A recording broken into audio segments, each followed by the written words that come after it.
So for those of you, and I can't imagine who doesn't know, this is Aftyn Behn, and she is actually a state delegate in Tennessee, but she is going to flip Tennessee 7.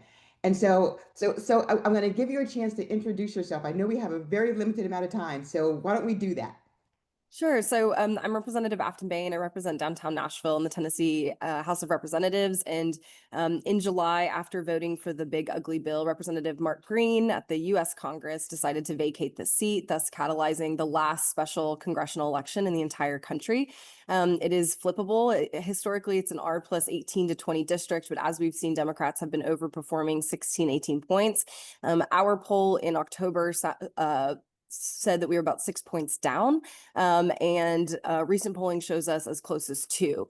The tide is turning in Tennessee. The pendulum is swinging, and I couldn't be more grateful to be the Democratic nominee for this congressional seat. Early voting started Wednesday. It lasts until the 26th, and the election is on December 2nd. And I'm running against a MAGA-backed special interest puppet who's basically been groomed from the seat since he's been in high school. But the tide is turning, and we've been running on the crisis of affordability and how a lot of folks have voted for an economic agenda that didn't deliver, and that we want a fighter such as myself who's going to fight to make life more affordable for Tennesseans in Congress. So we're excited because everybody wants to write postcards, make phone banking, do whatever we can do to get this seat flipped. So here's what I want to hear you talk about. This would be shockwaves because it would really truly be a tide changing. But you've talked very specifically about what you're doing because you have to win over some conservatives and you have to win over some independents. So tell us how you're doing that. Yeah, so as a legislator, I run for office because I need the seat to organize in and a bigger megaphone. And so as a state legislator, I have been organizing around ending Tennessee's grocery tax. We have the highest sales tax of groceries in the country by closing corporate loopholes.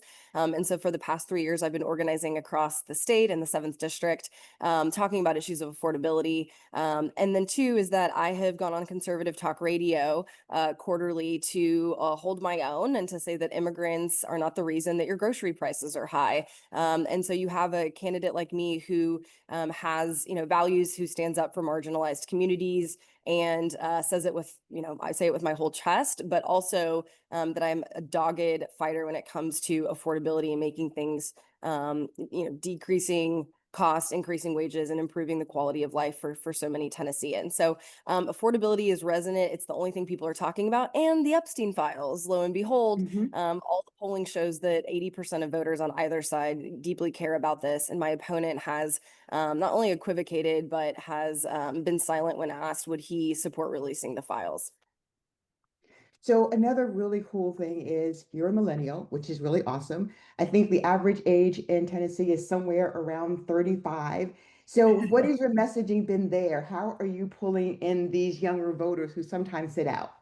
Yeah. So what's exciting about this congressional district, it is actually one of the youngest in Tennessee. Voters under the age of 45 outnumber voters over the age of 55, 3-1. We have Vanderbilt, Belmont, HBCUs such as Fisk, Meharry, Austin P, and Clarksville. So there's a ton of student activity. And because I was the youngest and I was the only woman running in the entire race on either side, young people have just flocked to our campaign. They're out canvassing. I received a picture of a Gen Z voter from Vanderbilt holding a postcard that maybe one of you had written. I thought, I didn't even think they checked their mail, but here we are. And so it's just the vibes are, just immaculate. And I think people are just, voters in the state are waking up to the fact that they have been lied to and that this agenda is not delivering for them in tangible ways. So what can we do? So here we are, we're sort of from all over the place.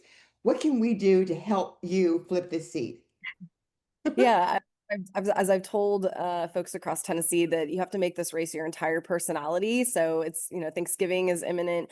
Asking your uncle and aunt to write postcards and phone bank because we can absolutely flip it. And for those of you, just some historical context, Nashville had a consolidated Democratic district. They after redistricting, they cut it into three. and they overreached. And even Representative Mark Green, the former representative for this seat, told them not to do it because they cut in a lot of high turnout precincts in Nashville. It includes Montgomery County, which is our purple bellwether county, includes Fort Campbell.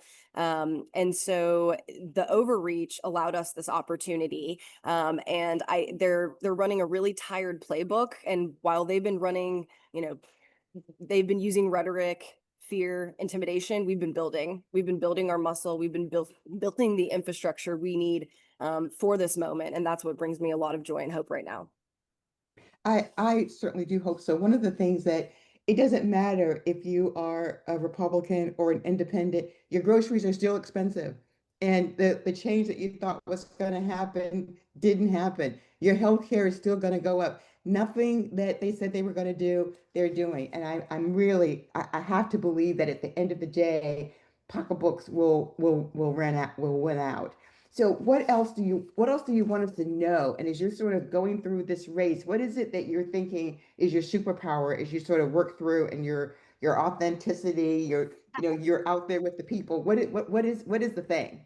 Yeah, I mean, the conservative talk show host once said that I am a lot like Trump, and I kind of say more, please. And he said, because you're authentic, like who you are in person is who you are in the legislature, is who you are in front of a Republican, in front of a Democrat.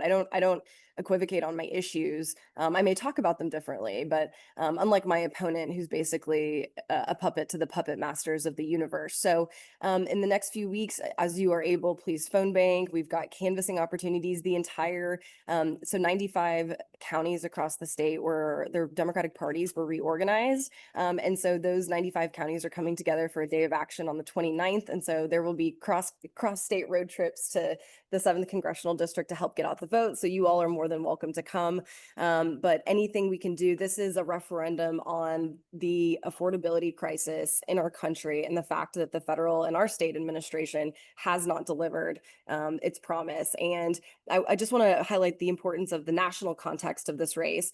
If we do Mhm. well and if we flip it, it will dramatically transform the map in favor of Democrats next year. And if you are at the national level and you're looking at the Senate and the House map, it is messy. And so if we are able to pull this off, Republicans will pull papers to retire, and it'll put us on the offensive rather than the defensive. And then two is that Tennessee is located in the conservative Sixth Circuit judiciary. So what our legislature is trying to do here is coming the bad things happening here. We've been living under Project 2025 for 15 years. They're coming to your doorstep next because of the Sixth Circuit. They're making their way to the Supreme Court and they're trying to undo your federal constitutional rights. So the more investment you make in a candidate like me, the more investment you make in a state like Tennessee, the better it is going to be for you in the long run. So don't lose hope. As W.E. Du Bois said, as goes the South, so goes the nation.